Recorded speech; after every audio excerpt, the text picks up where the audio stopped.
বারুইপুরের ছোট্ট শিশু রিমি খাতুনের মর্মান্তিক মৃত্যুর ঘটনায় আজ অসংখ্য মানুষের হৃদয় ভারাক্রান্ত। একটি শিশুর জীবন এভাবে নিভে যাওয়া শুধু একটি পরিবারের নয়, পুরো সমাজের ব্যর্থতার প্রতীক।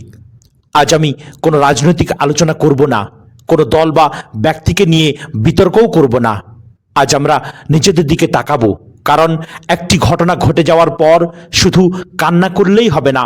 ভবিষ্যতে যেন আর একটি রিমিও এমন পরিণতির শিকার না হয়, সেই দায়িত্বও আমাদের নিতে হবে। আজকের ভিডিওতে আমি কোরআন সুন্নাহর আলোকে 10টি গুরুত্বপূর্ণ সতর্কবার্তা তুলে ধরব ইনশাআল্লাহ। পয়েন্ট নাম্বার 1, কোনো শিশুকে একা কোথাও পাঠাবেন না। এখনকার সময় আগের মতো আর নেই। বাজার, স্কুল, মাদ্রাসা, কোচিং, প্রাইভেট, পার্ক অথবা পাশের দোকান, যেখানে সম্ভব শিশুদের একা না পাঠিয়ে একজন বিশ্বস্ত বড় মানুষকে সঙ্গে দিন।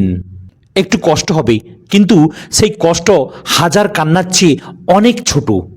পয়েন্ট নাম্বার 2, গুড টাচ ও ব্যাড টাচ সম্পর্কে শিশুদের শিক্ষা দিন। অনেক অপরাধ শুরু হয় আদরের নামে। কেউ যদি শিশুর শরীরের গোপন স্থানে স্পর্শ করে, কেউ যদি বলে এটা কাউকে বলবে না, তখন শিশুকে বোঝাতে হবে এটা ভুল। রাসূল সাল্লাল্লাহু আলাইহি সাল্লাম বলেছেন, প্রত্যেকেই তার অধীনস্থদের ব্যাপারে দায়িত্বশীল। অর্থাৎ সন্তানকে শুধু খাওয়ানো পড়ানো নয়, নিরাপত্তার শিক্ষা দেওয়াও আমাদের দায়িত্ব। পয়েন্ট নাম্বার 3, চকোলেট, খেলনা বা উপহার দিয়ে কেউ ডাকলে যাবে না। অপরাধীরা অনেক সময় প্রথমে বন্ধুত্ব করে, চকলেট দেয়, আইসক্রিম দেয়, খেলনা দেয়, মোবাইল দেখায়, তারপর ধীরে ধীরে বিশ্বাস অর্জন করে। শিশুকে শেখান, আপনার মামুনিকে শেখান, মা বাবার অনুমতি ছাড়া কারো সঙ্গে কোথাও যেন না যায়। পয়েন্ট নাম্বার 4, গোপন কথা রাখতে শেখাবেন না। অনেক অপরাধী শিশুকে বলে এটা কাউকে বলবে না। আপনি আপনার শিশুকে শেখান, মা বাবার কাছ থেকে কোনো গোপন বিষয় কখনো লুকাবে না।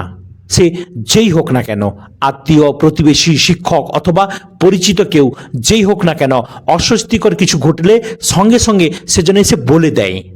হ্যাঁ ভাইরা, হ্যাঁ বোনেরা, আপনারা আপনার মামুনিকে এটা শিক্ষা দিন যে কেউ যদি কখনো বলে যে এটা কাউকে বলো না, এটা তোমার মাকে বলো না, তোমার বাবাকে বলো না, তাহলে সে যেন সঙ্গে সঙ্গে, মানে বাচ্চাটা যেন সঙ্গে সঙ্গে এসে বলে দেয় যে অমুক লোক আমাকে এই কথা বলতে না বলেছে। তাহলে তখনই সতর্ক হওয়া যায়।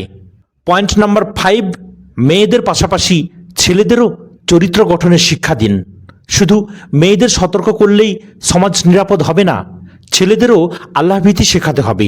পবিত্র কোরআনে আল্লাহ প্রথমে পুরুষদেরই বলেছেন, মুমিন পুরুষদের বলুন তারা যেন তাদের দৃষ্টি সংযত রাখে এবং নিজেদের লজ্জাস্থানের হেফাজত করে। সূরা নূর আয়াত নম্বর 30। অর্থাৎ ইসলামে দায়িত্ব প্রথমে পুরুষদের উপর এসেছে। পয়েন্ট নম্বর 6, অশ্লীল ভিডিও, পর্নোগ্রাফি এসব থেকে দূরে রাখুন। আজ অসংখ্য তরুণ মোবাইলের মাধ্যমে এমন সব জিনিস দেখছে যা মানুষের বিবেককে ধ্বংস করে দেয়। সব দর্শক অপরাধী হয়ে যায় এমন নয়, কিন্তু এসব নেশা মানুষের চিন্তা, দৃষ্টি ও কামনাকে বিকৃত করে দিতে পারে। তাই নিজের চোখকে হারাম থেকে বাঁচান। রাসূল সাল্লাল্লাহু আলাইহি সাল্লাম বলেছেন, চোখেরও জিনা আছে, অর্থাৎ হারাম দৃষ্টিও গুনাহের একটি পথ। পয়েন্ট নাম্বার 7, শালীন পোশাক পরুন। তবে এটাও মনে রাখুন, ইসলাম নারী পুরুষ উভয়কেই শালীনতার নির্দেশ দিয়েছে। হিজাব, পর্দা, বোরখা এসব পরতে বলেছে, এসব আল্লাহর আদেশ। কিন্তু একটি বিষয় স্পষ্টভাবে বলতেই চাই, যদি শুধু পোশাকেই অপরাধের কারণ হতো, তাহলে 8 বছরের শিশু, 5 বছরের শিশু, এমনকি আরও ছোট শিশুরা কেন নির্যাতনের শিকার হয়? অতএব অপরাধের দায় কখনো ভুক্তভোগীর উপরে চাপানো যাবে না, দায় অপরাধীর। পয়েন্ট নাম্বার 8, আত্মরক্ষার শিক্ষা এখন প্রয়োজন। মেয়েরা আত্মরক্ষার কৌশল শিখুক। ক্যারাটে, সেলফ ডিফেন্স, জরুরি পরিস্থিতিতে কিভাবে চিৎকার করবে, কিভাবে দ্রুত নিরাপদ জায়গায় যাবে, এসব শেখানো এখন বিলাসিতা নয়, প্রয়োজন। ইসলাম দুর্বল হতে শেখায় না, নিজেকে রক্ষা করা একটি বৈধ ও গুরুত্বপূর্ণ দায়িত্ব। পয়েন্ট নাম্বার 9, সমাজে সবাইকে দায়িত্ব নিতে হবে।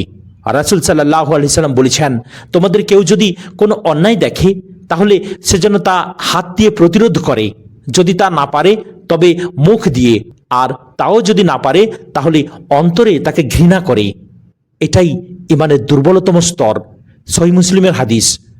আপনার এলাকায় যদি কোনো সন্দেহজনক ব্যক্তি ঘোরাফেরা করে, কোনো শিশু বিপদে পড়ে, কেউ যদি অস্বাভাবিক আচরণ করে, চুপ থাকবেন না, সঙ্গে সঙ্গে প্রতিবাদ করবেন। পয়েন্ট নম্বর 10, সন্তানদের শুধু দুনিয়ার শিক্ষা নয়, আল্লাহ ভীতিও শেখান। যে হৃদয়ে আল্লাহর ভয় থাকে সে একা থাকলেও অন্যায় করতে ভয় পায়।